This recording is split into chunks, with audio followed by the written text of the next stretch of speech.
নিষেধাজ্ঞা অমান্য করে রাশিয়া থেকে তেল কেনার জন্য ভারতীয় পণ্যের ওপর 50% শুল্কের বোঝা চাপিয়েছেন আমেরিকান প্রেসিডেন্ট ডোনাল্ড ট্রাম্প। এরপরে ভারত এবং আমেরিকার মধ্যে বাণিজ্য চুক্তির বিষয়টা অনেকটাই স্লথ হয়ে যায়। এমনকি ভারতে আমেরিকার প্রতিনিধি দলের আসার কথা থাকলেও তাদের আশা পিছিয়ে যায়। যদিও এরপর অনেক জল বয়ে গেছে, ভারত নিজের অবস্থানে অনড় থাকার পাশাপাশি চীনের তিয়ানজিনে সাংহাই কোঅপারেশনের বৈঠকে চীনের প্রেসিডেন্ট শি জিনপিং এবং রাশিয়ার প্রেসিডেন্ট ভ্লাদিমির পুতিনের সঙ্গে ভারতের প্রধানমন্ত্রী নরেন্দ্র মোদীর ঘনিষ্ঠতা ঘুম কাড়ে আমেরিকার প্রেসিডেন্ট ট্রাম্পের। এরপর থেকেই ধীরে ধীরে ট্রাম্প ভারতের বিরুদ্ধে সুর নরম করতে বাধ্য হন। ভারতের প্রধানমন্ত্রী নরেন্দ্র মোদীকে তার ভালো বন্ধু বলে উল্লেখ করে তিনি মোদীকে সেরা প্রধানমন্ত্রী বলেও আখ্যা দেন। একই সঙ্গে তিনি জানান, রাশিয়ার থেকে ভারতের তেল কেনার বিষয়টিতে তিনি ক্ষুব্ধ, কিন্তু এটা সাময়িক বিষয়। ভারতের সঙ্গে আমেরিকার দীর্ঘদিনের সুসম্পর্ক রয়েছে, আগামী দিনেও তা থাকবে। সোমবার 15 সেপ্টেম্বর ভারতের সঙ্গে বাণিজ্যের বিষয়ে কথা বলার জন্য নয়াদিল্লিতে এসেছেন আমেরিকার প্রতিনিধি ব্রেন্ডন লিঞ্চ। মঙ্গলবার 16 সেপ্টেম্বর এ নিয়ে দুই দেশের মধ্যে বৈঠক হবার কথা। সংবাদ সংস্থা রয়টার্স জানিয়েছে, দিনব্যাপী আলোচনায় আমেরিকার প্রতিনিধি দলের নেতৃত্ব দিচ্ছেন দক্ষিণ এশিয়ার জন্য আমেরিকার বাণিজ্য প্রতিনিধি ব্রেন্ডন লিঞ্চ। অন্যদিকে ভারতের প্রতিনিধিত্ব করছেন বাণিজ্য মন্ত্রণালয়ের সিনিয়র কর্মকর্তা রাজেশ আগরওয়াল। বিদেশ মন্ত্রণালয়ও এতে অংশ নিচ্ছে। কর্মকর্তারা জানিয়েছেন, ট্রাম্পের শুল্ক আরোপের পর প্রথম আলোচনাটা পৃথক দফার পরিবর্তে চলমান দ্বিপাক্ষিক আলোচনার অংশ। প্রসঙ্গত বলি, মঙ্গলবারের বৈঠকের ফলাফল ভারত এবং আমেরিকার দ্বিপাক্ষিক বাণিজ্য চুক্তি আলোচনার ষষ্ঠ দফায় সময় নির্ধারণ করবে। গত সপ্তাহে ট্রাম্প বলেছিলেন যে তিনি ভারতের সঙ্গে একটা বাণিজ্য চুক্তি সম্পন্ন করার বিষয়ে আশাবাদী। এর জবাবে প্রধানমন্ত্রী নরেন্দ্র মোদী বলেছিলেন যে বাণিজ্য আলোচনা ভারত মার্কিন অংশীদারিত্বের অসীম সম্ভাবনা উন্মোচনের পথ প্রশস্ত করবে। নয়াদিল্লির কর্মকর্তারা আলোচনাটিকে একটা মুক্ত বাণিজ্য চুক্তি উদ্ধারের সম্ভাব্য সূচনা হিসেবে দেখছেন, যা শুল্ক আরোপের কারণে জটিলতার মধ্যে পড়েছিল। প্রসঙ্গত বলি, 27 আগস্ট থেকে ভারতীয় পণ্যের ওপর 50% শুল্কের বোঝা কার্যকর হয়েছে। ইতিমধ্যে 5 দফা আলোচনা হয়েছে এবং ষষ্ঠ দফার আলোচনা 25 থেকে 29 আগস্টের মধ্যে নির্ধারিত হয়েছিল। কিন্তু রাশিয়া থেকে তেল কেনায় ভারতীয় পণ্যের ওপর 50% শুল্ক আরোপ করে আমেরিকা, আর পিছিয়ে যায় আলোচনাও। ভারত ও আমেরিকা 2025 সালের মধ্যে একটা অন্তর্বর্তীকালীন বাণিজ্য চুক্তি সম্পন্ন করার প্রতিশ্রুতিবদ্ধ হয়েছিল, কিন্তু ভারতের কৃষি এবং দুগ্ধজাত বাজারে বৃহত্তর প্রবেশাধিকার চাওয়ার কারণে ওয়াশিংটনের আলোচনা অচল অবস্থায় পৌঁছয়। প্রসঙ্গত বলি, হোয়াইট হাউসের বাণিজ্য উপদেষ্টা পিটার নাভারো সোমবার বলেছেন যে ভারত আলোচনার টেবিলে আসছে, যদিও এই মন্তব্যটা আমেরিকার উচ্চস্তরের আলোচনার জন্য এখানে আসার আগে এসেছিল। সাম্প্রতিক সপ্তাহগুলিতে ট্রাম্প ভারতীয় পণ্যের ওপর বিদ্যমান 25% শুল্কের ওপর 25% জরিমানা আরোপের পর নাভারো ভারতের বিরুদ্ধে বিরূপ মন্তব্য করতে শুরু করেন। তিনি নয়াদিল্লিকে ইউক্রেনে মস্কোর যুদ্ধ থেকে লাভবান হওয়ার অভিযোগ করেন এবং এটিকে ক্রেমলিনের লন্ড্রি বলে অভিহিত করেন। যদিও আমেরিকার প্রতিনিধি দলের ভারতে বৈঠক করতে আসার বিষয়ে তেমন কিছু মন্তব্য করতে চাননি কেন্দ্রীয় মন্ত্রী প্রহ্লাদ যোশী। তিনি বলেন, এই বিষয়ে না বলার ভারতের বিদেশ ও বাণিজ্য মন্ত্রকে যা বলার সেটা বলবে। কি বলছেন কেন্দ্রীয় মন্ত্রী প্রহ্লাদ যোশী, শুনবো। विथ अमेरिका और एनी अदर कंट्री मैं इससे ज़्यादा टिप्पणी नहीं करूंगा।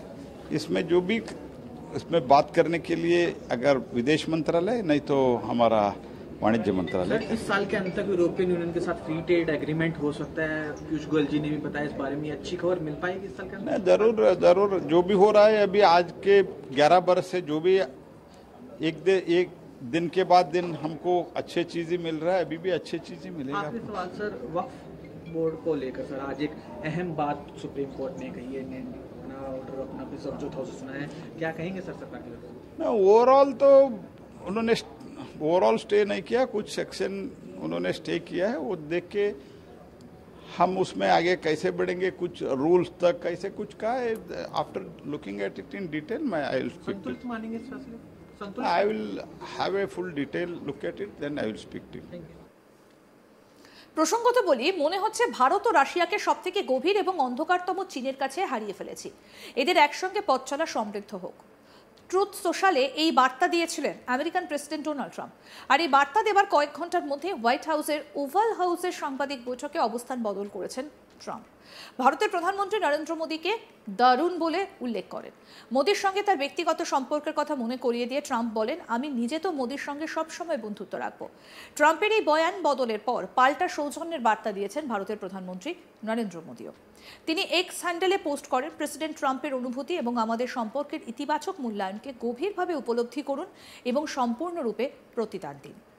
ভারত এবং আমেরিকার মধ্যে একটা অত্যন্ত ইতিবাচক এবং ভবিষ্যৎমুখী বিস্তৃত এবং বৈশ্বিক কৌশলগত অংশীদারিত্ব রয়েছে। প্রসঙ্গত বলি, শুক্রবার 5ই সেপ্টেম্বর সম্প্রতি হোয়াইট হাউসের ওভাল হাউসের সাংবাদিক বৈঠকে মোদীকে গ্রেট প্রাইম মিনিস্টার বলেও মন্তব্য করেছেন ট্রাম্প। তিনি বলেন, ভারত ও আমেরিকার সম্পর্কের ব্যাপারটাই আলাদা। মাঝে মধ্যে মতবিরোধ হলেও আমি আর মোদী সবসময় বন্ধু থাকব। পরে সাংবাদিক প্রশ্ন করেন, তিনি কি ভারত আমেরিকার সম্পর্ক নতুন করে গড়ে তুলতে চান? এর জবাবে ট্রাম্প বলেন, অবশ্যই, আমি নিজে তো মোদীর সঙ্গে সব সময় বন্ধুত্ব রাখবো। উনি প্রধানমন্ত্রী হিসেবে দারুণ, তবে সত্যি বলতে এই মুহূর্তে উনি যেটা করছেন সেটা আমার ভালো লাগছে না। কিন্তু ভারত আমেরিকার সম্পর্ক স্পেশাল, এই নিয়ে চিন্তার কিছু নেই। মাঝে মধ্যে এমনটা হতেই পারে। সাংবাদিক বৈঠকে তাকে প্রশ্ন করা হয়, চীনের কাছে কি হারিয়ে ফেললো আমেরিকা? জবাবে ট্রাম্প বলেন, সেরকম ঠিক নয়, তবে ভারতের রাশিয়া থেকে এত তেল কেনার ব্যাপারটায় আমি খুবই হতাশ। আমি সেই বিষয়টা খোলাখুলি জানিয়েও দিয়েছি। আমরা ভারতের ওপর মোটা অঙ্কের শুল্ক চাপিয়েছি, 50% শুল্ক, খুবই মোটা অঙ্কের শুল্ক। তবে একই সঙ্গে ভারতের প্রধানমন্ত্রী নরেন্দ্র মোদীর সঙ্গে তার ব্যক্তিগত সুসম্পর্ক মনে করিয়ে দিতেও ভোলেননি ট্রাম্প। তিনি বলেন, মোদীর সঙ্গে আমার সম্পর্ক খুব ভালো। আপনারাও জানেন উনি দুর্দান্ত একটা মানুষ। এই তো কয়েক মাস আগেই এখানে এসেছিলেন। এমনকি আমরা রোজ গার্ডেনে গিয়ে সাংবাদিক বৈঠকও করেছিলাম। কি বলেছেন আমেরিকান প্রেসিডেন্ট ডোনাল্ড ট্রাম্প, শুনবো। Losing India to China, your post earlier today in the morning, you did put that out. I don't think we have. I've been very disappointed that India would be buying so much oil, as you know, from Russia. And I let them know that. We put a very big tariff on India, 50% tariff, very high tariff.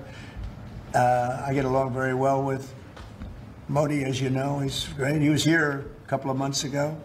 In fact, we went to the Rose Garden and the grass was so soaking wet. It was such a terrible place to have a news conference. I said, well, let's use a beautiful white stone emblematic of the White House, okay? And it's been very well received. But we had a news conference on the grass. It was my last news conference I had on the grass because everybody sunk in. You probably sunk in. Every reporter out there, they ruined their shoes. We made that change. It's been a really well-received change. Yeah, please, go ahead. And are you ready to reset relations with India at this point? I always will. I'll always be friends with Modi. He's great. Prime Minister, he's great. I'll always be friends, but I just don't like what he's doing at this particular moment. But India and the United States have a special relationship. There's nothing to worry about. We just have moments on occasion. How are trade talks going with India and with other countries that you haven't? আরো update পেতে দেখতে থাকুন আজ তাক Bangla. Subscribe করুন, notification পেতে bell button option press করুন।